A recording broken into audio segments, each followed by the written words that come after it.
G'day guys, this is a quick one, just to look at some of the sort of nonsense that people put out there.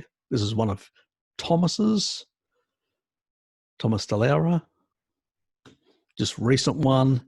It's called basically 5 unexpected nootropic foods that will light up your brain. That's all they do.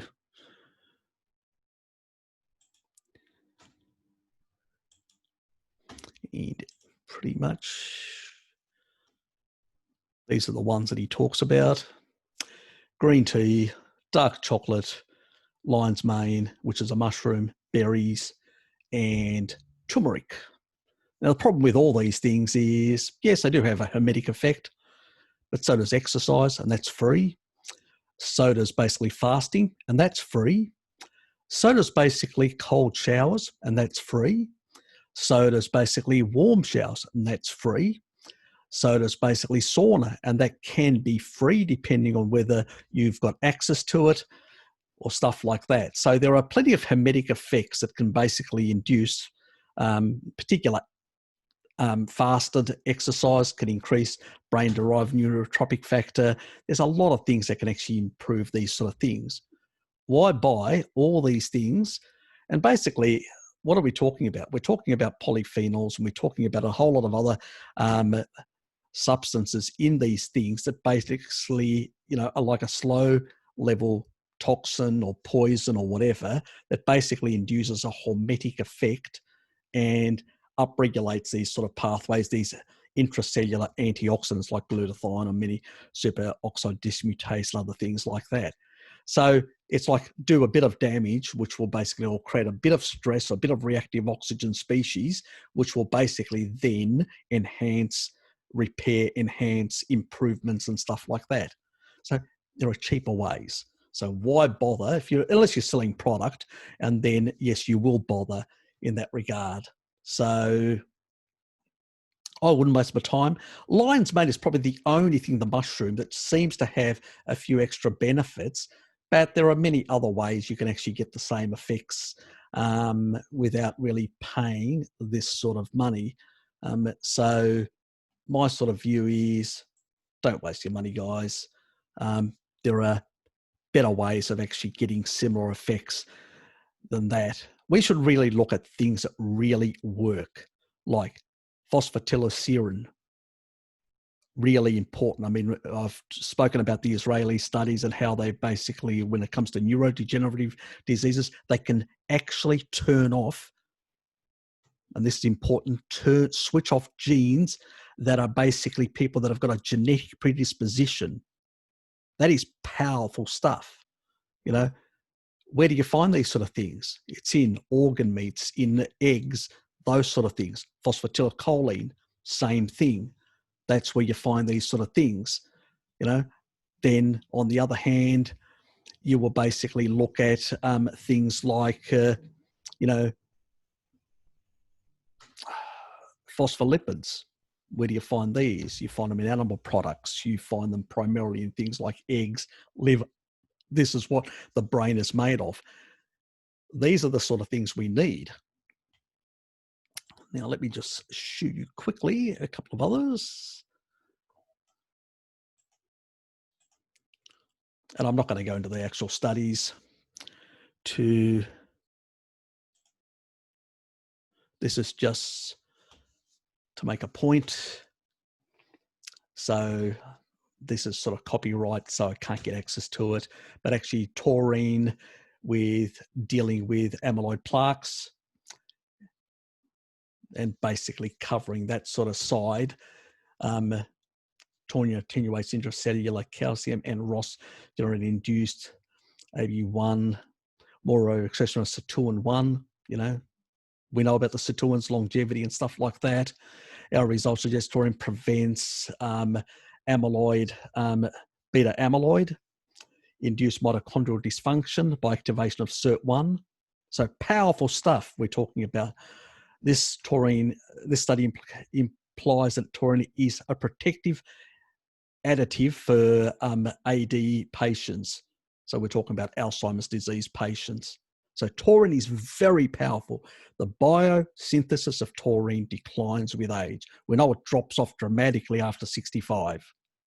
And so if you're not supplementing or eating sufficient foods that have got taurine in them, which is basically, in particular, red meat and stuff like that, you're going to have problems. So that's why we're seeing this anti-red meat sort of hysteria that exists now in the world that basically is driving dementia, driving this pathology.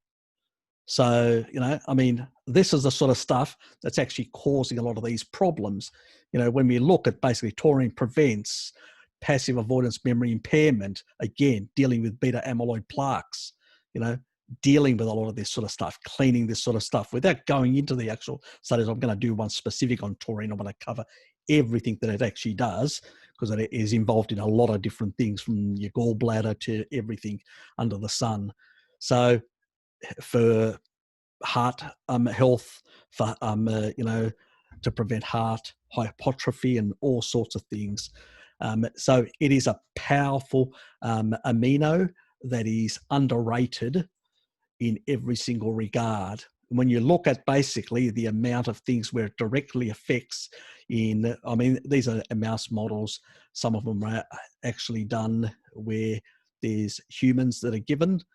But anyway, all mammals respond the same way. When you actually give them more taurine, they do better. In memory tests, they do better in actually clearing out amyloid plaque and stuff like that.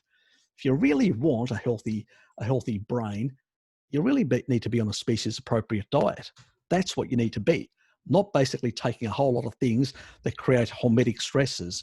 If you want to have even the cheapest hormetic stress, sit under a 5G tower or a 4G tower. That'll give you additional hormetic stresses. Sit next to a nuclear reactor. That'll give you hormetic stresses. There are plenty of poison out there. We don't need to add more. We need to basically add. We get too much hormesis in our environment. There are too many stresses on our body. We don't need excessive amounts. So we're getting the hormetic effects. Don't you worry about that. The problem is we're getting a whole lot of other shit that is piling in and overloading our system, and that there are diminishing returns once you do that. So don't waste your money on all this garbage. When you look at turmeric, what does it do? It'll give you, and he actually talks about, taking large amounts of turmeric. It's fantastic stuff. No, it's not. Let's put it this way. Turmeric basically is an iron chelator. It will induce anemia. I've showed the studies before about India and high anemia rates because of high turmeric consumption. So let's get rid of all this bullshit. Turmeric a bit here or there, maybe one thing. I've used it in the past and I still use it a bit for a bit of flavor, but I use very little because I know it is a big chelator of, too much is not a good thing. That's one thing. Then he basically promotes, tea and, chocolate full of oxalates. Chocolate also has a number of, things that bind up minerals. Not a good thing. Same thing with tea. So, and things like brain-derived neurotropic factor and brain growth and stuff like that. Exercise will induce that. Fasting will induce that. There are plenty other hormetic things that you can do to induce that. We do not need to basically be taking these little extra hermetic poisons from plants to basically induce that in us. Don't waste your money. There are cheaper options and all that. That guy's selling product. I'm not selling anything to you. I'm just telling you that you can get a certain level of hormesis, and too much hormesis is not a good thing. It's like too much fasting. Chronic fasting is not a good thing. Too much hormesis is not a good thing. And we have plenty of hormesis in our environment. A lot of the chemicals cause hormetic stresses. We are living in an environment that is far more chemically loaded than what our ancestors lived in. So what we need to do is not increase hormesis, is basically maybe even decrease slightly, because we're having too much overload and stressing our bodies. So, think about those things, because sometimes things can actually seem, in this reductionist model that people promote, but the reality is you have to think of the whole body in its connection with your lifestyle and the environment, a whole lot of different stresses that are attacking it, and you don't want to overdo it. So that was just a bit of a rant, just to basically cover some of this nonsense that people continue perpetuating out there and do more harm than good. Anyway, see yous.